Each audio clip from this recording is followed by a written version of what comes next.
Quero convidá-lo a abrir a sua Bíblia em Jonas 3, Jonas capítulo 3. Nós estamos expondo o livro de Jonas. A história de Jonas é uma história linda. É aquela história que daria para você assistir no teatro, né? Em cenas especiais. E hoje nós vamos para o terceiro cenário dessa história, da história de Jonas, né? Nós temos já compartilhado alguns domingos. Primeiro cenário é Deus chamando Jonas para uma missão, é Jonas fugindo dessa missão, porque ele não quer ir pregar em Nínive, e tem todo um contexto que a gente precisa viajar um pouco em outros livros da Bíblia para conhecer, né? Porque Jonas não quer ir pregar em Nínive. Jonas, ele é um profeta do Reino do Norte, um povo desobediente, distante da presença de Deus, e Deus havia dado uma palavra de disciplina para aquele reino. E quem seria usado para essa disciplina? A Síria, cuja capital era Nínive, né? Então Jonas, no coração dele, ele entende que ele tem um plano melhor do que o de Deus, né? Ele não indo pregar em Nínive, Nínive seria destruída e o Reino do Norte não seria disciplinado por aquela nação impiedosa que a gente vai ver aqui, né? Mas os planos de Jonas serão frustrados, porque Deus vai buscar o coração do seu profeta. Ele desce ali para o navio, ele desce para o porão, Deus lança uma tempestade em busca do coração de Jonas, os marinheiros se convertem conhecendo o Senhor, Jonas é lançado no mar, tragado por um grande peixe, e dentro daquele grande peixe ele vai orar ao Senhor no capítulo 2, a oração dele é uma poesia, né? Por isso aquela linguagem que nós compartilhamos no domingo passado, é uma linguagem tão diferente, uma linguagem poética, e ele vai ser lançado agora em terra, e nós vamos para o terceiro cenário. Segundo cenário é Jonas dentro do peixe. Terceiro cenário é Jonas pregando na cidade de Nínive, e é a partir daqui que a gente vai ler no capítulo 3, a partir do verso 1 ao 10. E a palavra de Deus diz assim: veio a palavra do Senhor segunda vez a Jonas dizendo. Essa colocação é importante, segunda vez. Isso é muito importante. Talvez você pense que não há mais chances de mudar a sua vida. Talvez você pense que pisou tanto na bola que Deus não tem mais uma chance para te dar. Mas uma segunda vez significa que Deus está dando uma segunda chance, um novo recomeço. Veio a palavra do Senhor segunda vez a Jonas dizendo: dispõe-te, vai à grande cidade de Nínive e proclama contra ela a mensagem que eu te digo. Levantou-se, pois, Jonas e foi a Nínive, segundo a palavra do Senhor. Ora, Nínive era cidade muito importante diante de Deus, e de 3 dias para percorrê-la.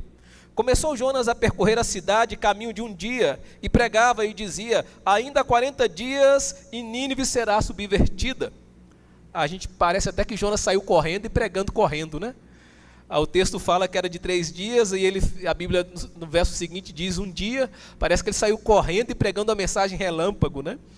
Ainda 40 dias e Nínive será subvertida. Os ninivitas, verso 5, creram em Deus, e proclamaram um jejum, e vestiram-se de pano de saco, desde o maior até o menor. Chegou esta notícia ao rei de Nínive. Ele levantou-se do seu trono, tirou de si as vestes reais, cobriu-se de pano de saco e assentou-se sobre cinza. E fez-se proclamar e divulgar em Nínive, por mandado do rei e seus grandes: nem homens, nem animais, nem bois, nem ovelhas provém coisa alguma, nem os levem ao pasto, nem bebam água, mas sejam cobertos de pano de saco, tanto os homens como os animais, e clamarão fortemente a Deus, e se converterão cada um do seu maus caminhos, e da violência que há nas suas mãos. Quem sabe se voltará a Deus, e se arrependerá, e se apartará do furor da sua ira, de sorte que não pereçamos? Viu Deus o que fizeram, como se converteram do seu mau caminho, e Deus se arrependeu do mal que tinha dito lhe faria, e não fez. Que o Espírito Santo de Deus ilumine a nossa mente, e aplique essa palavra aos nossos corações. Meus irmãos, é claro para nós, quando a gente lê esse texto, que o Senhor, Ele demonstra misericórdia para aqueles que se arrependem. Isso é claro para nós, quando a gente lê essa sessão como nós acabamos de ler. E esse é o tema. O Senhor demonstra misericórdia para aqueles que se arrependem.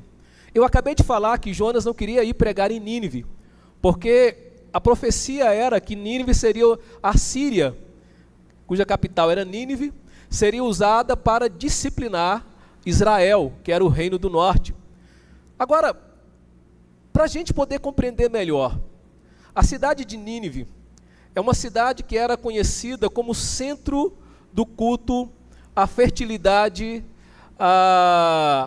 e a palavra Nínive é a gente usa o termo transliteração do hebraico, do nome assírio Ninos, um dos nomes da deusa Star, né? E é interessante porque essa era uma deusa assíria, que também era chamada por Astarte, e muitos teólogos vão dizer que provavelmente essa é a mesma deusa citada em Jeremias 7,18 como a rainha dos céus, né? Ali em Jeremias 7,18 ele faz uma citação assim. E veja, em função da idolatria e da violência dos assírios, Deus levantou Jonas, o seu profeta, para proclamar contra ela. Nínive é chamada aqui, no texto que lemos, de grande cidade, ou a grande cidade. E esse termo, ele vai ser repetido 4 vezes no livro de Jonas. E ela era de fato uma cidade grande em história. Se os irmãos puderem colocar na tela para nós, Gênesis capítulo 10, versos de 8 a 10, nós vamos ver um pouco do registro da história de Nínive. Ela que foi fundada por Nimrod, né? Bisneto de Noé. Nínive realmente tem uma história interessante. E ali, a partir do verso 8, a palavra de Deus em Gênesis diz para nós: Cuxi gerou a Nimrod, o qual começou a ser poderoso na terra. Foi valente caçador diante do Senhor, daí dizer-se como Nimrod, poderoso caçador diante do Senhor. O princípio do seu reino foi Babel, Ereque, Acade e Calné, na terra de Siná. Pode ir até o 12. Daquela terra saiu ele para a Síria e edificou quem? Nínive.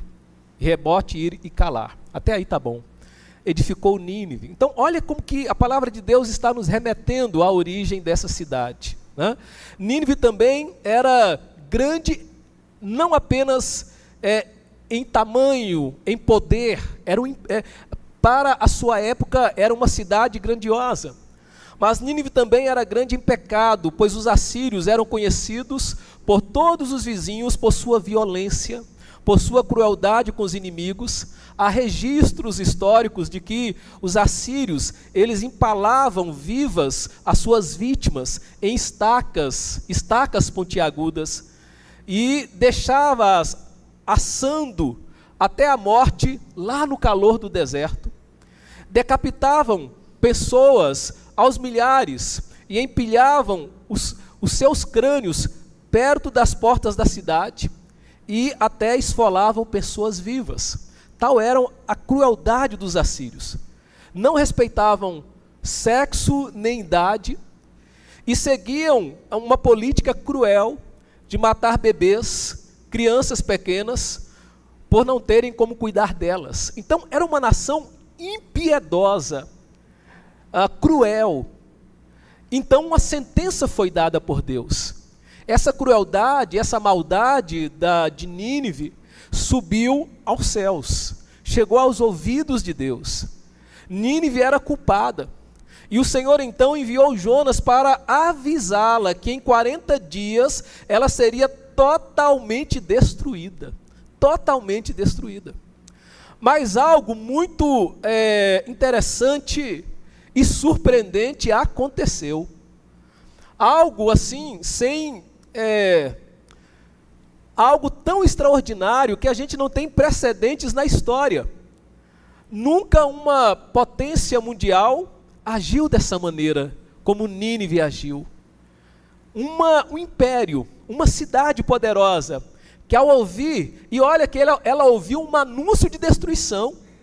Nínive, ela não ouviu uma mensagem do tipo: olá pessoal, tudo bem com vocês? Jesus te ama, Deus te ama, Deus é paz, Deus é amor. Você precisa entregar a sua vida para Deus. Ele vai mudar a sua história. Deus gosta de você. Deus é lindo, Deus é maravilhoso. Não, Nínive ouviu uma mensagem de destruição. 40 dias e vocês estão lascados, ferrados, vão ser destruídos. Essa foi a mensagem que eles ouviram. E aí é interessante a gente perceber como que a atitude de Nínive é algo que nos chamam a atenção, irmãos. Como que nos chamam a atenção? E a primeira lição que nós aprendemos nessa sessão que lemos, onde o tema é o Senhor demonstra misericórdia para com aqueles que se arrependem, é que o Senhor demonstra misericórdia dando um recomeço para aqueles que se arrependem. E esse recomeço vai ser exatamente com o seu profeta, que é Jonas, que está indo pregar aquela mensagem. Porque ele também foi rebelde durante até esse momento, antes de chegar àquela cidade. E nos versos 1 a 4 nós lemos aqui como a palavra de Deus vem a Jonas. Imagina, irmãos, um profeta de uma nação economicamente e também militarmente inferior, chega para anunciar a destruição de uma nação imensamente superior em todos os aspectos. Imagine você saindo de uma cidade, vamos dizer assim, inferior, economicamente muito mais pobre, um exército absurdamente inferior, e você coloca os pés numa nação poderosa para dizer a ela que ela vai ser destruída. O que seria de esperar dessa nação poderosa em relação àquele que vem trazer uma mensagem tão ruim? O que é que você acha? O que seria de esperar de uma nação tremendamente poderosa, recebendo um homem que vem trazer uma mensagem terrivelmente ruim? Não seria de pegar e cortar a cabeça? Não seria de pegar e matar? Olha a situação em que Jonas estava. A situação em que ele estava. Né? Então é interessante porque aqui Deus, ele repete a Jonas as mesmas palavras lá do capítulo 1, verso 1. Quando você vai lá no capítulo 1, verso 1, o que você encontra? Veio a palavra do Senhor a Jonas, filho de Amitai, dizendo: dispõe-te, vai à grande cidade de Nínive e clama contra ela, porque a sua malícia subiu até mim.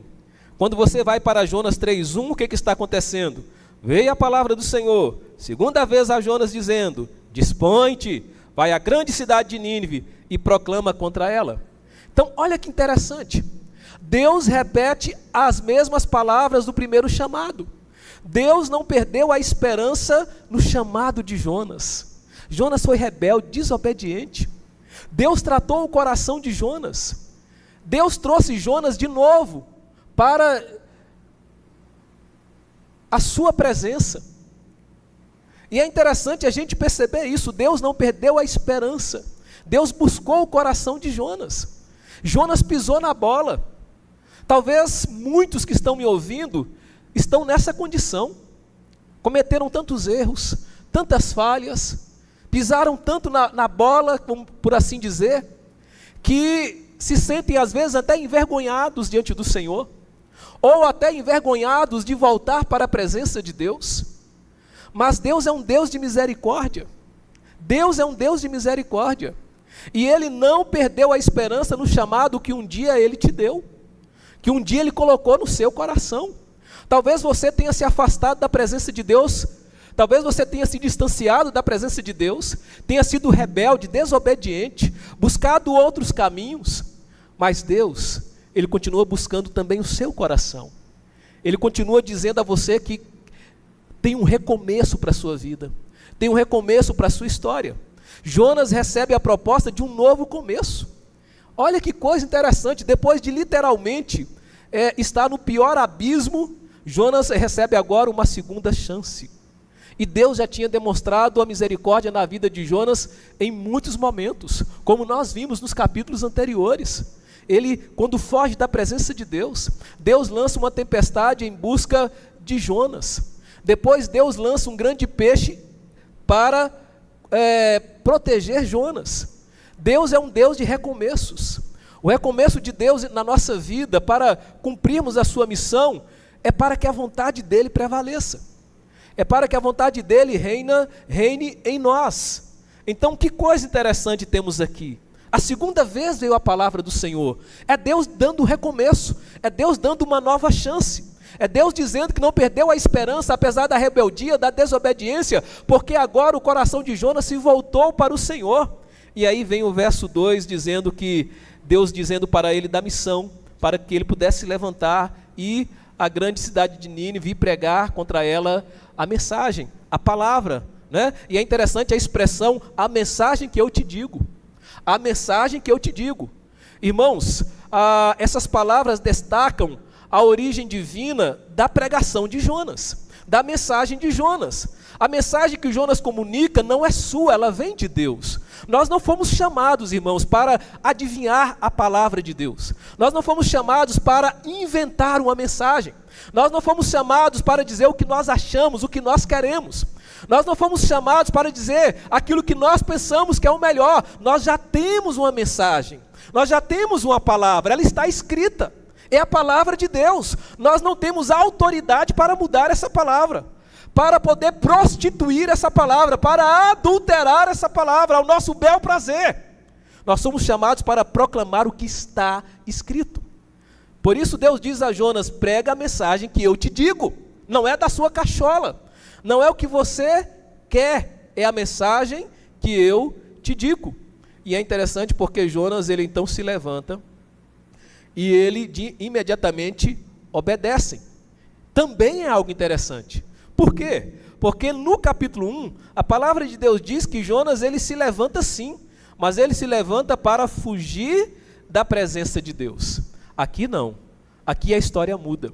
Agora Jonas se levanta e se levanta para obedecer a Deus. Na primeira ordem, Jonas se levantou para fazer o que ele achava melhor.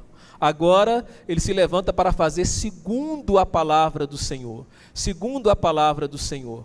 Irmãos, olha que coisa interessante. Você vai pregar a mensagem que eu te digo.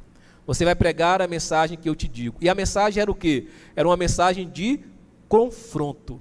O profeta clama contra os pecados daquela nação. Irmãos, Jesus, lá no Novo Testamento, ele clama contra os pecados dos religiosos.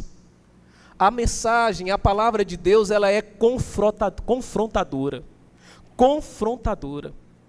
O pastor Nelson, que é um dos mentores do Pregue, costuma dizer que antes de curar, o evangelho nos fere, porque mostra o nosso pecado. Cuidado com esse evangelho aí, light. Com esse evangelho aí, meio diet, que parece que você não tem pecado nenhum. Que parece que eu não tenho pecado nenhum, que parece que eu e você somos a última bolacha do pacote, o morango do bolo. É assim o morango do bolo mesmo que fala? Né? Do recheio? Como é que é, Gabriel? Cereja do bolo, né? Cuidado com esse tipo de mensagem, que faz parecer que você é o centro de tudo, porque a mensagem, o evangelho genuíno, ele vai te confrontar, ele vai confrontar o seu pecado, ele vai mexer na sua ferida antes de curar a sua alma. Jonas proclama uma mensagem assim, e a gente precisa entender isso, né? A vida de Jonas, irmãos, quando a gente olha para a história de Jonas, que é uma história linda, né? Charles Spurgeon vai dizer que a vida de Jonas não poderia ser escrita sem Deus. Se você tirar Deus da história do profeta, não resta nada para escrever. Se você ler os 4 capítulos de Jonas, pegar uma canetinha, uma sugestão que eu te dou, e você puder circular quantas vezes a palavra o Senhor aparece, você vai ver que a história de Jonas é sobre Deus, é sobre o Senhor. Não é sobre o grande peixe, não é nem sobre Jonas, é sobre o Senhor. A misericórdia do Senhor. A sua mão vai cansar de marcar a palavra Senhor, porque a história se trata do Senhor. Se tirar Deus da história de Jonas, não tem história para escrever. Se tirar Deus da sua história, não tem história para escrever. Se tirar Deus da minha história, não tem história para escrever. Onde quer que Jonas estivesse, o Senhor estava lá, buscando o coração de Jonas. Ele desceu para o navio e Deus então lançou e controlou a tempestade, buscando o coração do seu profeta. Ele foi lançado ao mar. E Deus preparou um grande peixe e resgatou Jonas das profundezas. A promessa do Senhor é: de maneira alguma te deixarei, nunca jamais te abandonarei. Essa é a promessa do Senhor. A promessa do Senhor é: quando passares pelas águas, eu serei contigo. Ele diz isso lá em Isaías. Irmãos, depois da forma como Jonas havia se recusado de maneira obstinada a obedecer à voz de Deus, é um milagre que Deus estivesse continuando a falar com Jonas, como ele o fez. Jonas tinha coisas pendentes no seu coração, e durante um tempo ele fugiu do Senhor, ele desprezou os ninivitas, ele fugiu da sua missão, porque ele tinha coisas pendentes no seu coração que não tinham sido tratadas. Talvez você tenha coisas pendentes no seu coração que não foram tratadas diante do Senhor. Talvez você tenha mágoas, feridas, rancores. Talvez você tenha falta de perdão. Talvez você tenha algo em relação ao próprio Deus, em relação ao reino de Deus. Não sei, Jonas tinha. Talvez você tenha. Jonas tinha coisas pendentes no seu coração e isso levou um desprezo pela sua missão. Se não ouvirmos a voz de Deus falando ao nosso coração, sabe, irmãos, talvez pode ser que isso signifique exatamente que tenhamos assuntos pendentes que precisamos resolver diante da presença de Deus. Mas quando Jonas confessou os seus pecados, ele se voltou para o Senhor, Deus agora podia falar com Jonas através da sua palavra. Deus o comissionou, é assim que Deus faz. Jonas caiu, Jonas desobedeceu, mas ele confessou os seus pecados e ele foi de novo comissionado pelo Senhor. Quando caímos, às vezes o inimigo quer que nós acreditemos exatamente nisso, que o nosso ministério chegou ao fim, que não há mais esperança para nós de recuperação, mas o nosso Deus é um Deus de segundas chances. Deus levou Jonas para Nínive, Deus colocou Jonas lá na cidade de Nínive. Jonas poderia facilmente está morto àquela altura, mas Deus o livrou. Talvez você tenha pensado assim, que não tem mais esperança para o seu chamado. Irmãos, que coisa interessante. Deus leva Jonas para aquela grande cidade, para aquele império poderoso, e Jonas coloca os pés naquele lugar, e ele vai pregar a palavra. Já dizia alguém que a vontade de Deus jamais nos conduz a um lugar em que a graça de Deus não possa nos guardar, em que o seu poder não possa nos usar. Seja para onde Deus te mandar, é porque Ele te capacitará ou te capacitou para essa missão, para cumprir a missão dEle. Lá em 2 Coríntios, quando Paulo escreve a sua segunda carta àqueles irmãos, no capítulo 3:5, ele diz: não que sejamos capazes por nós de pensar alguma coisa como de nós mesmos, mas a nossa capacidade, ela vem de onde? Ela vem de Deus. Ela vem de Deus. Em segundo lugar, quando nós olhamos para essa história que nós lemos aqui hoje, o Senhor demonstra misericórdia por aqueles que se arrependem. O Senhor demonstra misericórdia para com aqueles que demonstram fé e arrependimento através da sua palavra. Olha que coisa interessante que nós temos aqui agora. O que vai acontecer nos versos 5 a 9? Vai acontecer a conversão dos ninivitas. Vai acontecer a conversão dos ninivitas. Eles creram em Deus, eles proclamam um jejum. O rei, o líder da nação, crê em Deus. As coisas mudam. Isso aqui tem tantas lições para nós. Nós precisamos orar pela nossa nação, orar pelos nossos líderes, orar pelos nossos governantes. Às vezes é um hábito que a gente não tem. Às vezes a gente ora por tudo, por tudo, mas às vezes a gente não ora pelos nossos líderes, pelo nosso governo, pelos nossos poderes, legislativo, judiciário, executivo. A gente precisa orar, porque se esse povo compreender a palavra e os seus corações foram transformados, isso é o que importa. E aqui nós aprendemos essa lição interessantíssimo para nós. Deus viu as obras dos ninivitas, e Deus viu como eles se converteram do seu mau caminho. E a Bíblia diz que Deus se arrependeu do mal que tinha anunciado que lhes faria e não fez. Irmãos, a realidade do juízo para aquele povo era algo iminente. E esse juízo teve um grande efeito no coração dos ninivitas. Quando eles viram o juízo de destruição, eles tiveram uma reação significativa. E é interessante porque a reação dos ninivitas é aqui apresentada para nós, naqueles moldes daquilo que Deus esperava do seu próprio povo. A reação dos ninivitas é o que Deus esperava do reino do norte, de Israel. Lembra do domingo passado, quando eu disse que o primeiro leitor, o leitor original do livro de Jonas, foi Israel? E como estava Israel naquele contexto de Jonas? Distante do Senhor, em desobediência, em rebelião, se curvando diante dos ídolos de outras nações.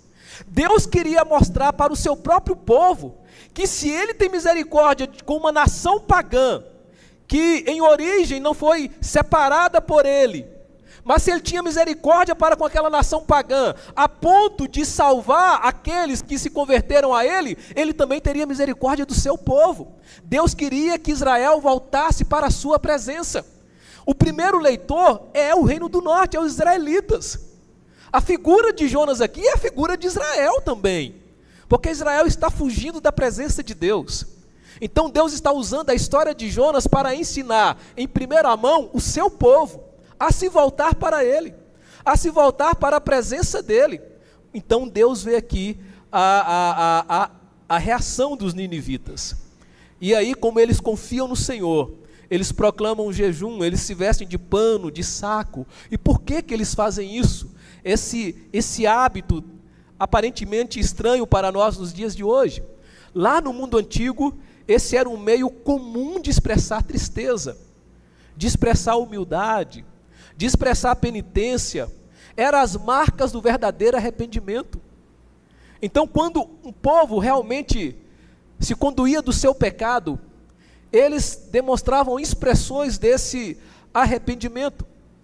E isso, para nós, tem na palavra do Senhor muitos exemplos, que nós não vamos ler aqui agora, mas o profeta Joel, por exemplo, muito possivelmente contemporâneo de Jonas, ele exigiu que seus ouvintes jejuassem e vestissem de pano de saco em sinal de arrependimento. Era uma expressão, né? Para aquele contexto, para aquela cultura. Não é algo que é do nosso hábito, mas quando nós somos tomados de um arrependimento proporcionado pela presença do Espírito Santo de Deus, isso se demonstra de muitas maneiras na nossa vida. A reação dos ninivitas, irmãos, foi unânime, desde o maior até o menor. E aí no verso 6 há algo interessante, porque o texto vai concentrar a sua atenção ao rei, no rei. O autor vai reforçar a observação inicial de que os moradores de Nínive, desde o maior até o menor, verdadeiramente se arrependeram do seu mal. E é interessante porque então o rei vai demonstrar esse arrependimento e vai, junto com seus nobres, junto ali com suas autoridades, proclamar um decreto. Reações assim, de arrependimento a nível nacional, aconteceu em outros momentos na palavra do Senhor. Quando você lê, por exemplo, Neemias, lá no capítulo 8, capítulo 9, você vai ver quando o povo, ouvindo a palavra de Deus, são tomados de um grande arrependimento, de um grande avivamento até ali, diante da presença de Deus. Você vai ver a pregação de Pedro em Atos 2:37. Quando Pedro traz a sua pregação, qual foi a reação da multidão? O que faremos, irmãos? O que faremos, Pedro? Pedro vai dizer: arrependei-vos, convertei-vos. Então, reações assim em massa, nós vimos acontecer em outros momentos da palavra do Senhor. Mas a descrição do rei aqui, do seu comportamento, é interessante. Ele se levanta, ele despiu-se, ele vestiu-se e ele sentou-se. É o que registra a palavra de Deus, né? Ele se levantou do seu trono, ele tirou as suas vestes reais, ele cobriu-se de pano de saco e assentou-se sobre cinza. Irmãos, a reação desse rei é extremamente interessante. Ele levantou-se do seu trono. Ele levantou-se do seu trono. Às vezes, o que nos impede de um arrependimento genuíno, de reconhecer a misericórdia e a grandeza de Deus, muitas vezes é o trono que nós sentamos, irmãos.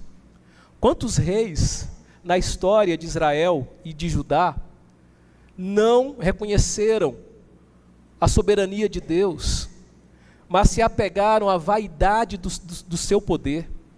Quantos de nós estamos alicerçados em tronos no nosso coração, em tronos na nossa vida, que nos impedem de nos rendermos ao Senhor? Quantos pecados têm se tornado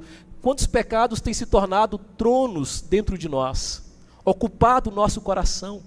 Quantos pecados têm se tornado reis da nossa vida? E muitas vezes nós não abrimos mãos para nos rendermos diante da presença do Senhor, da nossa vontade, do nosso egoísmo.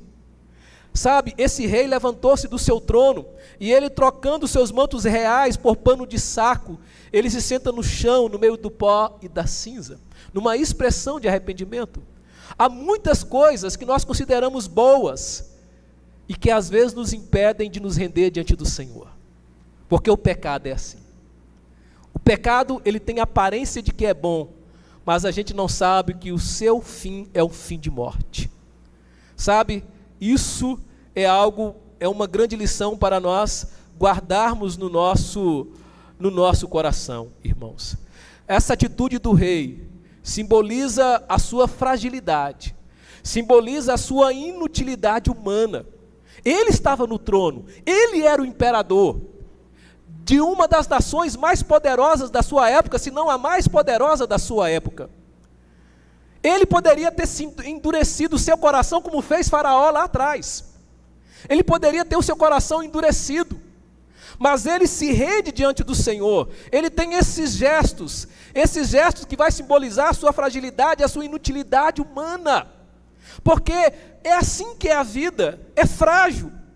Sem o Senhor e sem o reinado de Deus na nossa vida, é inútil. Sabe, irmãos, e eles pedem um decreto, em conjunto com os seus nobres, com as suas autoridades, dando ordem para que todos, inclusive, ele envolve aqui a questão dos animais, né? E a inclusão dos animais claramente ressalta o peso da ameaça que o rei e os seus nobres sentiram. E a determinação do rei: clamem fortemente a Deus, clamem fortemente a Deus.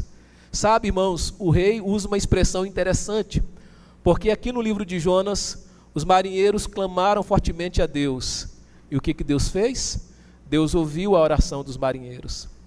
Aqui no livro de Jonas, no ventre do peixe, no capítulo 2, Jonas clamou fortemente ao Senhor. E o que Deus fez? Deus ouviu a oração de Jonas. Então o rei não está falando algo que seja inédito. O que ele está dizendo agora já vem acontecendo nessa narrativa, nessa história. O rei diz: clamem fortemente a Deus, clamem fortemente a Deus. E o rei exige dos seus súditos um arrependimento sincero, não é? E a palavra de Deus diz para nós aqui de maneira interessante como isso foi buscado diante da presença de Deus, que eles clamaram fortemente a Deus e se converteram, diz o verso 8, cada um do seu mau caminho e da violência que havia em suas mãos, se converteram ao Senhor. Irmão, só uma transformação radical de coração e comportamento pode trazer esperança de perdão. Só uma transformação radical na nossa vida, no nosso comportamento, pode trazer uma esperança de perdão do Senhor. Até mesmo Israel já tinha sido advertida dos perigos, do distanciamento da presença de Deus, do fingimento religioso, quando orava e jejuava, como alerta Isaías, capítulo 58, por exemplo, nos versos 3 a 9, sabe, Deus busca um arrependimento genuíno no coração do seu povo. Os ninivitas demonstraram um arrependimento genuíno, irmãos. O pastor Nelson costuma dizer que as igrejas estão abarrotadas de pessoas sem fé e sem arrependimento. Eu temo que muitos de nós esteja buscando a igreja por medo do inferno, não pelo amor à presença de Deus. Eu temo que muitos estejam indo e sentando nos bancos de suas igrejas,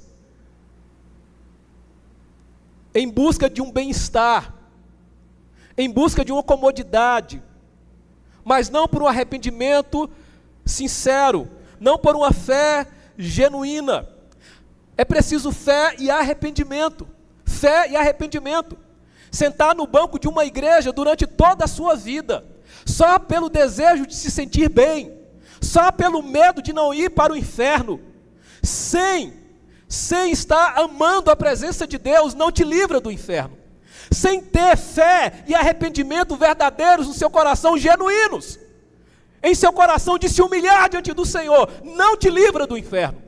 Você pode passar 100 anos da sua vida indo a uma igreja, mas sem fé e arrependimento, você vai parar não nos céus, mas no inferno.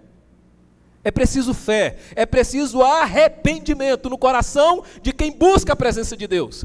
Você pode ir à igreja, pode até fazer muitos trabalhos na igreja, pode servir na igreja, pode estar igual um doido, fazendo ali tudo o que é possível no reino de Deus. E eu não estou dizendo que não se deva trabalhar, que não se deva servir. Mas se você fizer sem fé e sem arrependimento, você está vivendo uma vida em vão, inútil, diante da presença de Deus. Vocês estão entendendo o que eu estou falando? Aí em cima, meninada, vocês estão entendendo a mensagem? Sim ou não? Conseguem recapitular os pontos até aqui? Porque hoje eu pensei em trazer um papel para fazer uma redação. Caneta, a Adriana vai pegar lá para nós. E no final do culto ninguém vai sair daqui sem fazer uma redação. Estou brincando, irmãos. Preste atenção. Preste atenção. Nós precisamos levar a sério a obra do Senhor. Os ninivitas se converteram e demonstraram fé e arrependimento. E sabe de algo interessante? Essa foi uma transformação radical. Uma transformação radical. Irmãos, essa é a esperança que nós temos, a misericórdia de Deus. Em último lugar, o Senhor vai demonstrar misericórdia. E quando Ele faz isso, Ele se volta com alegria para aqueles que se arrependem. Olha o que diz o verso 10. Viu Deus o que fizeram, como se converteram do seu mau caminho, e Deus se arrependeu do mal que tinha dito lhes faria, e não fez. Irmãos, é importante a gente observar, e a maioria dos teólogos, comentaristas assim concordam, que a palavra arrependimento aqui em Jonas, quando usada para Deus, não tem o mesmo sentido que usamos para nós. Para nós, a palavra arrependimento indica mudança de atitude em decorrência de tristeza pelo pecado. Em Deus não existe pecado. Portanto, esse sentido não se aplica a Ele. O que significa é que Deus, em sua soberania, Ele decide manifestar misericórdia ao invés de juízo. Isso, a palavra de Deus vai nos trazer exemplos em outros lugares. Você pode ler depois em sua casa, Jeremias 8, capítulo 8, por exemplo, especialmente os versos de 7 a 10. É a mesma coisa que aconteceu com Nínive. A oração Deus se arrependeu pode ser melhor traduzida por Deus se compadeceu. A Bíblia usa analogias humanas para revelar o caráter divino de Deus, como faz em Jeremias 18. A gente tem um termo teológico que a gente usa, mas me falhou a memória agora, antropomorfismo, algo dessa natureza. Quando o ser humano se revela, quando o ser humano ele se dirige a Deus, e ele usa palavras que ali na sua humanidade aplicando a Deus. E aqui pode melhor ser traduzida como Deus se compadeceu, né? Como Deus se compadeceu. É interessante, irmãos, porque a gente olha para a experiência espiritual do povo de Nínive e a gente vê que é uma experiência profunda. E a gente vê que as condições foram atendidas, arrependimento e fé. E nós temos motivos para crer que aceitaram a Deus. E isso é interessante, por quê? O povo de Nínive arrependeu-se e teve fé em Deus, Jonas 3,5. E aí há algo interessante que corrobora isso. O fato de Jesus usar os ninivitas para envergonhar os judeus, quando Jesus vem à terra. O fato de Jesus usar os ninivitas para envergonhar os judeus incrédulos do seu tempo, é mais uma prova de que a resposta do povo ao ministério de Jonas foi sincera. Jesus, ele usa a história de Jonas, ele usa a conversão dos ninivitas para envergonhar os religiosos do seu tempo. E ela não poderia ser falsa, se Jesus não tivesse remetendo ao exemplo deles para envergonhar os religiosos da sua época. O que Jesus está querendo dizer com isso? Que realmente ele alcançou, que Deus realmente alcançou aquele povo. E aliás, ele alcançou aquele povo numa demonstração para o seu próprio povo de que ele poderia fazer isso. E aí, irmãos, chegando aqui ao nosso fim, para orarmos com os irmãos, como essa mensagem é importante para nós nos dias de hoje, para o nosso coração. É por conta do pecado que nós nos afastamos da presença de Deus. É por conta do pecado que nós nos rebelamos. É por causa do pecado que nós somos expulsos da presença de Deus. Mas quando nós olhamos para essa história, Jonas vai aprender essa lição. Os ninivitas vão demonstrar essa lição. E Israel irá ouvir, a fim de que eles aprendam essa lição. De que se voltarmos para o Senhor, de que se clamarmos a Deus, de se confessarmos os nossos pecados, Ele ouve, Ele é fiel e justo para perdoar os nossos pecados. E Ele pode nos dar um recomeço. Ele pode nos dar uma nova história. Lá em Ezequiel 18:23, a palavra de Deus é: desejaria eu, de qualquer maneira, a morte do ímpio? Diz o Senhor Deus. Não desejo antes que se converta dos seus maus caminhos e viva? João 3,16 diz: porque Deus amou o mundo de tal maneira, que deu seu Filho unigênito, para que todo aquele que nele crê não morra, mas tenha vida eterna. Atos 4,12 diz: em nenhum outro há salvação, porque também debaixo do céu nenhum outro nome há, pela qual devamos ser salvos. Portanto, essa é uma história que traz para nós, todos nós, uma lição muito preciosa, que o Senhor demonstra misericórdia para com aqueles que se arrependem. Eu não sei como está a sua vida, como está a sua história, não sei se você está na presença ou distante da presença de Deus, mas eu queria te convidar a aprender com a história de Jonas. Talvez mesmo você, que é cristão, tenha andado distante do Senhor, em rebeldia, em desobediência. Talvez alguém que abandonou a sua missão, abandonou o seu chamado.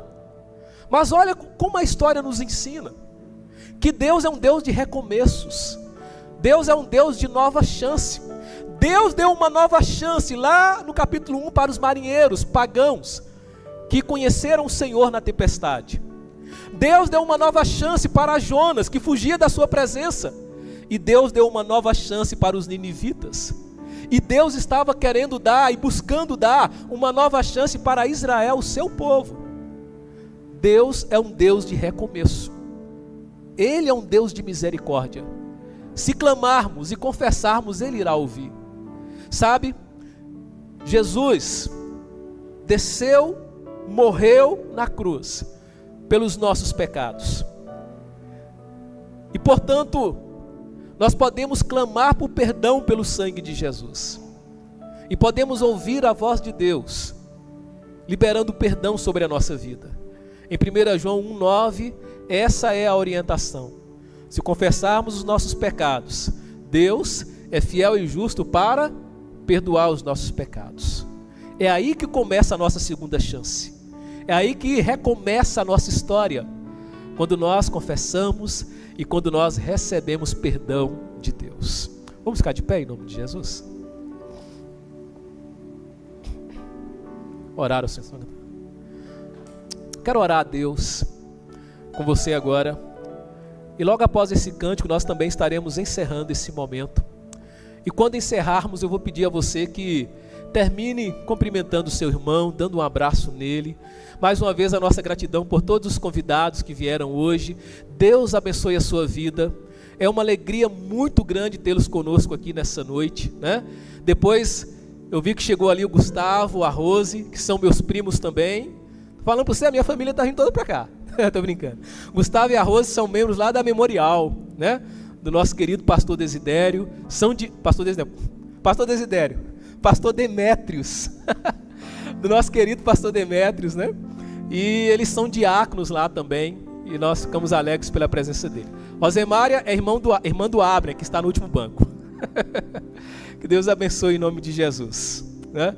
Vamos orar, irmãos? Queria que você colocasse a sua vida diante do Senhor agora. E eu queria que você nesse momento se encorajasse com a esperança que há na misericórdia de Deus. Se você se encontra afastado da presença de Deus, ou se você até hoje ainda não experimentou essa transformação que o perdão de Deus pode trazer à sua vida, esse é o momento oportuno para isso. Coloque a tua vida diante do Senhor. Busque a Ele, clame, peça perdão. Permita que hoje seja o seu recomeço. Permita que hoje seja a segunda chance da sua história. Algo que vai mudar a sua vida por toda a eternidade. Pai querido, louvado seja o teu nome, Senhor. Nós somos gratos ao Senhor pela alegria de estar com o seu povo essa noite, nesse lugar, celebrando o teu santo nome. Pai, obrigado. Olhamos para a história de Jonas e aprendemos sobre a tua misericórdia. Vimos o quanto somos pecadores e que não há merecimento nenhum em nós. Nada em nós que seja bom para dizer que mereçamos o seu perdão, que mereçamos o teu amor. Mas nós somos lembrados da tua misericórdia, que o Senhor é um Deus de bondade, um Deus grandioso, e na tua soberania o Senhor decidiu ter misericórdia de nós e nos dá uma segunda chance, nos dá um recomeço apesar de quem somos, pecadores. Mas quando encontramos a tua presença, somos lavados pelo teu sangue.